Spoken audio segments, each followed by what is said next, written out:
ഏതൊരു ബന്ധം തുടങ്ങുമ്പോഴേ പൂക്കളും ഇലകളും ഒക്കെ കൊണ്ട് വളരെ മനോഹരമായിരിക്കും ആ ഒരു ബന്ധം. പക്ഷേ കാലങ്ങൾ കഴിയും തോറും ചിലപ്പോൾ സാഹചര്യങ്ങൾ കൊണ്ട് കാലങ്ങൾ മാറി മാറി വരുന്നതിൻ്റെ ആകാം, അങ്ങനെ സാഹചര്യങ്ങൾ കൊണ്ട് ഈ ഇലകളും പൂക്കളും എല്ലാം കൊഴിഞ്ഞു പോകും. ഇത് സാഹചര്യമാണ്.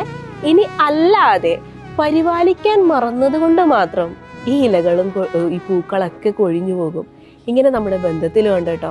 ചിലപ്പോൾ സാഹചര്യങ്ങൾ കൊണ്ട് ആ ബന്ധം വേർപെട്ട് പോയേക്കാം, പക്ഷേ ഈ പരിപാലിക്കാൻ മറന്നു പോകും ചിലർ ആ ബന്ധത്തിനെ അങ്ങനെ സ്നേഹിച്ചും സന്തോഷിച്ചും, അല്ലേ?